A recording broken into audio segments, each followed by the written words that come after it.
Hello movie lovers, welcome back to filmy bowl. మన Filmfare award south తెలుగుకి మనం expect చేసిన విన్నర్స్ అయితే వచ్చారండి. సో ఆ డీటెయిల్స్లోకి వెళ్లే ముందు మన ఫిల్మీ బౌల్ ఛానల్ని లైక్ చేయండి, షేర్ చేయండి, సబ్స్క్రైబ్ చేసుకోండి. So coming to the video, సంవత్సరానికి గాను 68th ఫిల్మ్ఫేర్ సౌత్ అవార్డ్స్ను తాజాగా ప్రకటించారు. సౌత్లోని 4 భాషల్లో 2023తో పాటు 2022లో థియేటర్స్లో విడుదలైన చిత్రాలన్నీ లెక్కలోకి తీసుకుని అవార్డులను ప్రకటించారు. బ్లాక్ బస్టర్ RRR సినిమాకు ఏకంగా 7 అవార్డ్స్ వచ్చాయి. క్లాసికల్ హిట్ సీతారామంకు 5 అవార్డ్స్ రాగా, నక్సల్ నేపథ్యంలో వచ్చిన విరాట పర్వంకు 2 అవార్డ్స్ దక్కాయి. ఫిల్మ్ఫేర్ అవార్డ్స్ సౌత్ 2023 తెలుగులో ఉత్తమ సినిమాగా RRR నిలిచింది. ఉత్తమ మూవీ క్రిటిక్స్ విభాగంలో సీతారామం అవార్డు గెలుచుకోగా, ఉత్తమ దర్శకుడుగా SS రాజమౌళి ఎంపికయ్యారు. ఉత్తమ నటుడి విభాగంలో రామ్ చరణ్, జూనియర్ NTR, ఉత్తమ నటిగా మృణాల్ ఠాకూర్ నిలిచారు. ఉత్తమ సహాయ నటుడిగా రానా దగ్గుబాటి, ఉత్తమ సహాయ నటిగా నందితా దాస్ అవార్డు గెలుచుకున్నారు.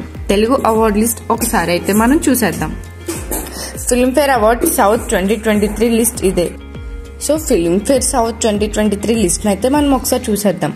ఉత్తమ సినిమా RRR, ఉత్తమ దర్శకుడు SS రాజమౌళి, ఉత్తమ మూవీ క్రిటిక్స్ సీతారామం, ఉత్తమ నటుడు Ram Charan, junior NTR from RRR, ఉత్తమ నటుడు క్రిటిక్స్ దుల్కర్ సల్మాన్ సీతారామం, ఉత్తమ నటి మృణాల్ ఠాకూర్ ఫ్రమ్ సీతారామం, ఉత్తమ నటి క్రిటిక్స్ సాయి పల్లవి ఫ్రమ్ విరాట పర్వం, ఉత్తమ సహాయ నటుడు రానా దగ్గుబాటి భీమ్లా నాయక్, ఉత్తమ సహాయ నటి నందితా దాస్ ఫ్రమ్ విరాట పర్వం, ఉత్తమ music album Keeravani from RRR, ఉత్తమ లిరిక్స్ సిరివెన్నెల సీతారామ శాస్త్రి, కానున్న కళ్యాణం ఫ్రమ్ సీతారామం, ఉత్తమ playback singer male Kalabhairava Komaram Bheemudu song from RRR, ఉత్తమ playback singer female Chinmayi from O Prema song from Sitaramam, ఉత్తమ choreography Prem Rakshith from Naatu Naatu song from RRR, ఉత్తమ production design Sabu Cyril RRR. Telugu నుంచి అయితే మనకి ఈ విన్నర్స్ అయితే అనౌన్స్ చేశారు. సో మరిన్ని మూవీ అప్డేట్స్ కోసం ఫాలో అవ్వండి ఫిల్మీ బౌల్.